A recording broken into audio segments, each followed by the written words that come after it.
and welcome back to the BoxCast podcast. Today we're talking about how to train your dragon. I mean volunteers. Train your dragon? Woohoo! No, but we're going to talk about training volunteers and the importance of automation because that's it. Cue that intro.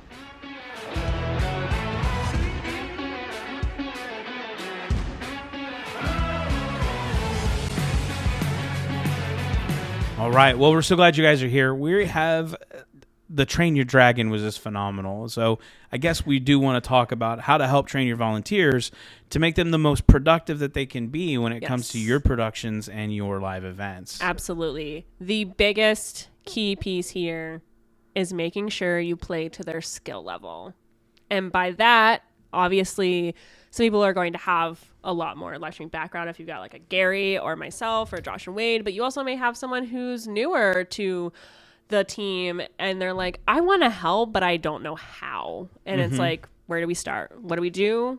And the first thing right there is like understanding basic terms. If you don't know what pan in, pan out are, or, you know, let's move, you know, switch to this, what's live, what's, you know, in the queue, what's in preview, like there's a lot of things that like you need to know. Like, is the audio on? We're rolling. If you don't know that, then we really got to start there. But usually people who come want to be volunteers, they've got some knowledge. They've at least seen it enough, or they've heard it, or they've done some research. If they're really aspirational and they really want to get in there, they're going to know. So we're going to start with your volunteer knows the basic terms of video streaming. You know, they know what a camera is, they know lenses, they know audio, all that jazz stuff, but they want to help in your production, but you don't want to get them too in over their head. Right. Starting them on a basic level is probably the most key thing here when it comes to outside of terminology. Starting your volunteers on probably the simplest piece. Like I can tell you in a house of worship atmosphere, I've had this happen dozens of times where we get an individual who says, hey, I want to help in your production. I want to be part of the live streaming team or I want to be part of the Sunday morning service team. Yes. And our pastor calls them the media team. I don't like that term, but whatever. So we bring them in and like we have many different aspects to our not just our live stream, but to our services like most house of worships do. Yes. And so we want to bring them in on something that's easiest. And usually that's like slide presentation or having them learn that. But once they learn the basics of that, then we can begin to build them up. Yes. And I think that's a key aspect to a volunteer trainer or to a person who's in charge of volunteers. Absolutely. Is building up your volunteers. Yeah, if you've noticed that they aren't flipping the slide when it's queued up, like if they're struggling to keep up with the speaker and they're like, hey, next slide, and they're like over looking at the ceiling on their phone, obviously that's not going to be a great experience. However, if they're like attentive and they have picked up that like there are some cue notes and like when they say spaghetti, then you go to the next slide and they are on it, obviously they've gotten the hang of it and they're ready to move up. And from that point, it's like, okay, where do we go next? And that might be basic audio, just like learning the toggles, making sure the mics are on and off. That might be audio reinforcement. It could just be video reinforcement. Yeah, it could be manning a camera if you have people who do that. You have someone who might just be helping set up to learn the ins and outs of the setup if you don't have men on camera. All of that type of stuff, like you might have them interact in that way. Yeah, there's a lot of different aspects, and especially with building up, you want to build up their skill level. You also kind of want to build up their confidence as well. 100%. Encouragement and feedback are probably the most important things. I learned very quickly that getting frustrated because something happened in our production, and then I don't want to say retaliating, but like turning it on to the volunteer, like, why didn't you do that? That didn't work out so hot. No, it wasn't the best option. It's probably not their fault, and if it is their fault, but they're learning. But it's also your responsibility as the leader to make sure that they're fully understanding and cognizant of what's happening. If I'm switching for Josh and Wade and they're doing a webinar and they have not told me how to use their switcher, or when they want me to cut to whatever's up on screen, I'm not going to know that. And so like Wade and Josh at that point can't really get mad at me.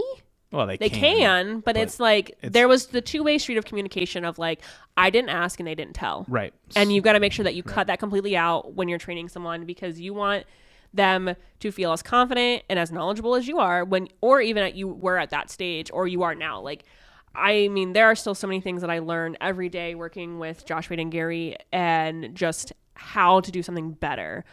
But if I wasn't in the environment where I was exposed to this every day, I probably wouldn't know that. And that's the difference, because a lot of volunteers, they're in once an hour a week, every other week, once a month, depending on their schedule, your schedule. So like with that, how do we take something that like, if you had 4 hours, you could train them on perfectly, totally fine. But you have 1 hour a week for the next month and a half. How do you chunk that up? How do you eat an elephant? Yeah. Piece by piece, right? So you go one piece. So it's the same concept there. You know, especially in the house of worship. That's primarily where I'm at, is house of worship. I do a lot of production in that space. Josh and Wade will do small business, organizational kind of things, maybe some sports events. But and I know you've handled some of those in the past too. So like, in that regard, at least with the house of worship for training volunteers, we take it piece by piece. We don't start them off with the hardest thing. We start them off on like video presentation, like the slides, and then we start teaching them different aspects of a different portion of our production setup. I usually, and this is just me, but I usually leave audio reinforcement last. Yes. I think it's probably the heaviest topic. It's the hardest topic. It's the most complicated topic. And you also have to gauge with that not only a person's interest for whatever they're doing, but you actually have to gauge their skill level and their skill set. So audio reinforcement, to give you an example, Danielle, like if somebody can't hear something specific that we're trying to point out to them, then it makes it really, really more difficult for them to learn how to do that. They can't hear that ringing, or they can't hear that tone, or the frequency. Like, if there's some feedback or something, they're going to have a hard time noticing it without you. And they're going to be like, why is there so much feedback on this? And like, there wasn't feedback. I was listening to it the whole time. And you're like, oh, okay. Right. And that's okay. We've had that happen where somebody might think the kick drum is like perfect, but really the kick drum is overbearing, and it's hot. Now again, there's little nuances there where somebody might hear something a little more or less than the other person. I like to call that flavor, because it really is, because it's to each their own. It's their flavor. Like, it's what they hear, it's what they like. I get that, but in turn, when you're training somebody, having them understand how to use the equipment, use the software, and then put their own flavor into it is important. So absolutely, we got to make sure our volunteers feel confident in what they're doing, that it's okay to make mistakes. Mistakes do happen, and you want them to make mistakes, because you want them to learn from that. Exactly. You don't want to scold them. Don't yell at them. Don't put them down. Be like, hey, instead of doing X, we should have done Y. Remember for next time. Like, it's all about that coaching mentality. If you ever had a coach when you were playing Little League or in high school or college, like, if they yelled at you, were like, that sucked, don't do that, you were like really defeated. You would go home and you're like, God, I'm horrible at this sport. I'm not good. Like, I should just quit. But you had someone that said, hey, you were really good at X. We could definitely tweak Y. And then from there, you're going to get Z. And you're like, oh, okay, thanks so much. Like, you're going home and you're like, all right, how can I fix Y? How can I fix X? Like, what can I do? You're empowered. You're excited. You're more engaged. Well, see, that's the big thing about being a volunteer too. There's not only is there engagement from the person who's training or the leader of whatever's training, but there's also got to be engagement from the volunteer. Yes, like they have to want to do it. Exactly, there has to be. If they're forced, they're not gonna. They're gonna sit there. They're gonna be stagnant. They're gonna be like, okay, let me know what you need. Maybe on their phone. Maybe reading a book. Or like trying to talk to somebody else and distract them. And that's not what you want. Like, obviously, there are times where you may not have as many volunteers that want to do it, like full on as much as you do. So you have to kind of pull in someone who's maybe not as excited. But with that, you still have to have the same method. You have to have that encouragement and that feedback and be like, hey, Tommy, I know this isn't your favorite thing to do, but like, I'd really appreciate if you could help out. Like, you've done a good job in the past. I know you can do this. Like, let me know what you need help with. And like, then you go from there. Like, well, on that note though, and because I have several volunteers that we work with on a regular weekly basis. One of the things I have to also remember is, like, when we get a volunteer who comes in, it's like, hey guys, I really want to be a part of the team. I want to help. It's, how do I say this without being rude? It's okay to, if you have a lot of volunteer requests, it's okay to assess a person on the level that they're doing and how well they take directions and how good they are about listening and following the methods and picking up the skill. It's okay to filter those people out who just can't quite make it there. Or in terms of finding the right position for a person as well. Because each person is going to be way different in their aspect. So you have to be, as a leader of these particular organizations and particular teams, as a leader, you have to be willing to put away your pride, and put away your perfectionism, and that's a big one. Yeah, and put away your analyticalness, because I'm super analytical, and realize that not everything is going to go according to plan, but also it's a direct reflection of you as a leader on how to actually train people and how well they do. Yeah, and to that point, when I was in college, we did like a weekly news show, and anyone who was in the major in the program had the opportunity to come in and work on different aspects, whether it was being anchors, whether it was running the camera, whether it was directing, producing, running the switcher, running audio, running the graphics, whatever it may be. You had the chance to sit in whatever one you felt comfortable with, or train something with new. Like if I was coming in new, freshman, little baby Danielle coming in, I'm obviously going to sit next to someone who's probably a junior, senior, who's been doing this for a while, and ask questions and learn. Obviously, like, people, when you're recording, they can't hear us up in the audio booth unless we talk to them. And so like, a lot of the time it's like, hey, why did you switch that? Or why did we do this? And it was a really hands-on learning moment. Yeah. But from that point, though, after I touched every base, I picked which ones I liked. And it showed. It showed that I loved directing. I loved telling people where to go and move. That's not surprising at all. No, it's not. But I also really loved switching, and I really loved audio, because I didn't like camera manning is fine, but I got bored just standing there watching. I didn't feel the attentiveness of wanting to stare into the screen and move slightly, whatever someone told me. Like, I wanted to be more interactive than that. And that I found that because I was given the opportunity to try all these pieces. And so with that, it really helped shape what I really like to do. Like, I'm obviously clearly comfortable in front of the camera here. I have no problem speaking to the mic. I have no problem being in the background if, anyone needs me here to switch. She's a really good producer. I know that. And so the biggest thing is, and then a lot of the times with producing, it's really coordinating everyone. Yeah. And like, you need someone who's attentive to detail at that point. And if someone is not attentive to detail and they're like, I want to do producing, you're like, maybe you should switch to audio, Gary. It's like herding cats at that point. Yes. Yeah, and it is. And it's one of those things that, like, when you find your niche, you're so like hyped. You're like, oh, I'm so good. Like, I mean, after a while, I was a radio DJ in college for 2-3 years because I found that I really liked audio. Like, I loved being on camera. I had no problem doing it. I did a couple like fun like talk shows and like different things, and it was great. But I loved being on radio because I love music, for one, and two, I got the chance to just like give it that flavor of my own. And that was the biggest piece for me, was like being able to make it mine without losing the aspects of everything else that's happening. Right. And when you're a DJ, you only need 1 or 2 people. You don't need a whole crew. So right, that's true. It's also a lot easier to coordinate at that point too. And the whole understanding of training volunteers is because, inevitably in the end, you're going to upgrade equipment, or you're going to downgrade equipment, or you're going to move to a different piece of equipment that has a different piece or aspect, or move locations. And,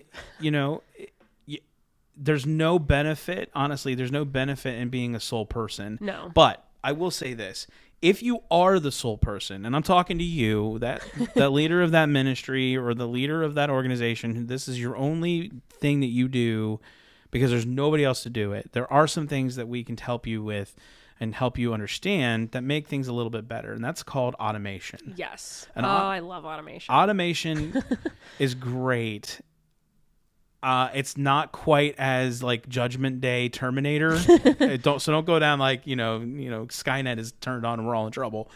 But automation does help in regards to making sure that things do go off when they're supposed to. Yeah, it's that checklist. It's that piece of the puzzle that if you forgot it one time, it's going to be on. Like, if you forget to hit go live, but you scheduled all of your broadcasts in advance, they will go live at that time. And that's what you want. You don't want to be starting a production and being like, oh God, we did not hit go live, and they've been talking for 5 minutes, and now we have to stop them and redo that. I've had that happen. So automation is like one of the cool aspects of bringing in some preset or easy setups that make things go off without having to have 3 or 4 people. For example, I'll give you a quick one.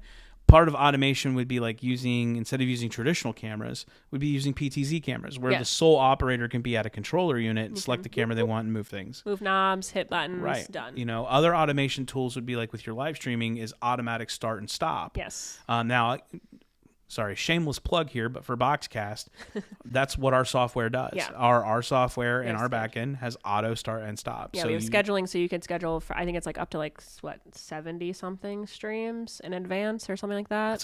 You can do 100 of them in advance, right? Exactly. Yeah. So you can start your broadcast at 10 a.m. and tell it to end at 12:30 p.m. and it will start and stop using our encoder. So there are other softwares and systems that do that as well. But automation is probably one of those things that you should look into if you're a sole proprietor or sole user. Yeah. It's going to help out quite a bit. Oh, absolutely. I mean, I think about some of the things that like, not necessarily automation, but like that tip and trick that can just help you get there is like you tape line where you want your audio to go. You mark cues on the floor. But if you get someone new, you have to like teach them like, hey, you can only walk from this X to this X. But in terms of when you're producing it, if you're in the studio by yourself or just in like a small room or a closet or the table in the back, if you've got things that like you can literally just hit on and off, that makes so much stuff simpler. Like if you know that the audio levels are for Josh is always a 6 and Wade's always a 4, you can have that set and you know that they get mic 1 and 2 and you call it a day. Right. That's still automation in terms of the process. You have already gone through and you have repeated that over and over again that you know that at that point, honestly, it's probably like you just mindlessly go over and move the knobs up and call it a day and then you walk away. But like you've now automated yourself to do that. Right. It's the easy setup process prior to a live event or prior to an event. Yes. So I mean, and nobody's saying here, like Danielle are not saying that this won't have some sort of labor behind it. Like there has to be, like, you have to put into you can't just plug and play and walk away. Right. Like, well, in some cases you can, but like these, you don't want, like, you don't have that need for massive labor. Once you've got it set, you're good to go. Yeah. If you've got one camera, you can totally do the plug and play and let it go vibes. Absolutely. But if you're looking for multicam, you're looking for presentation, you've got multiple speakers and presenters, like you're going to need things that help you just one step above. Like you have that checklist, you want to like deplete, 30% of that to automation. That's the goal, isn't it? Yeah, that's the goal, is like not having 50 things to do, but only having check boxes are already checked when you come in on that morning. 10 things to do. Yeah, exactly. And that's the cool thing about some of the newest tools that are coming out on the market. It's like maybe you've seen online or through ads or whatever, you've seen these camera setups that are tripods that are motorized and they can track a person automatically, right? Like, I mean, I think the new like iPad Pro has that for presenter mode. Like you can like turn it on. Yeah, it's got a presenter mode. Yeah, and it will the inside the camera will do that. Like iOS 16 is going to do that. Yeah. Huge. And it'll be great because then it automatically, in software, it moves and it tracks. But like there are going to be tools that are coming out soon that'll help with that. I know with BoxCast, like we make it super easy to get up and running in a matter of minutes. Oh yeah, I mean saving your settings. That's a huge thing. Yeah. If you go in and you have to manually set all of your settings every week, that's 10, 15, 20 minutes of your time that you are now just wasting. If you can literally hit save and it's a preset, better. Like, obviously, being a millennial, I love good presets on like Instagram and stuff. But like, that's so much nicer because it's like, oh, hey, just tell me what filter I need to use and I'll use it. Like, because I don't have to sit there and play with the color and the brightness and the sharpness. Like I don't have to go through in that manual process anymore. It's just there. Presets are amazing. And like for video switchers, they have, once you've done the small bit of work that comes to setting things up, you save it. Some video switchers like the A10 minis all save those in a preset and it's done. And all you do is one button click. Like I can tell you that we use an A10 mini at our church and I have set it up that literally a person does not have to do very much work.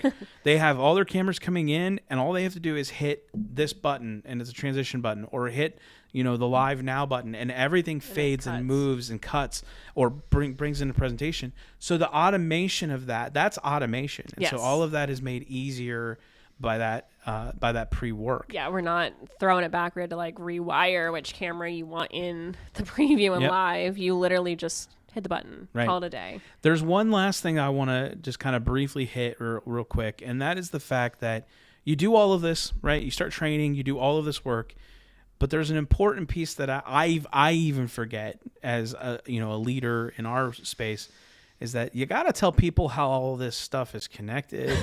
You got to show people how to actually get it to where it needs to be and how to set up automation, because and how to tear it down. Right. Here at BoxCast, we call that tribal knowledge. Yeah. There's a lot of tribal knowledge that people have that they self-contain. And so it's important as a leader that you get that out as well. Yeah. I mean, if Josh and Wade were to walk away tomorrow, we'd be like, how do we do the setup? Like, we know what the setup is, but it's they would call us. Yeah. They'd be like, hey, can you set this up? And we're now videographers. Yeah. Perfect. Promotion vibes. But in reality, though, like, if Gary were to leave his house of worship, you hope that someone has, taken all of the things that Gary has said and absorbed it.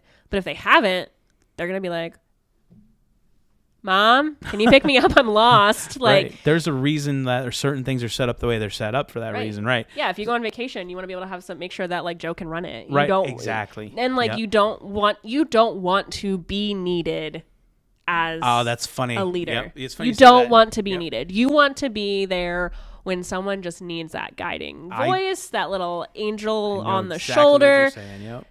You don't want them to be like, hey, can you do this? Hey, can you do this? And it's like, okay, eventually it's like, can you just do it yourself? Because one, you're going to get frustrated, but two, they need to learn how to do it, because it's not like you doing it for them. It's not going to help. It's the whole give a man a fish, he'll eat one day. If you teach a man a fish, he'll eat a lifetime. Like, it's that vibe. And you needed to keep that knowledge going with your volunteers, because if you don't pass that on, it dies with you in a sense. That tribal knowledge gets taken away. And it gets taken away. Yeah, you don't get that back. You have to awkwardly call them and be like, hey, Gary, I know you left, or I know you're on vacation at Disney World. Can you help me? Yeah, right. Well, I called that the first time I did that, I called that the sticky note syndrome, because I literally took sticky notes out the first time I went on vacation. We literally just bought a brand new audio console. It was a Behringer X32.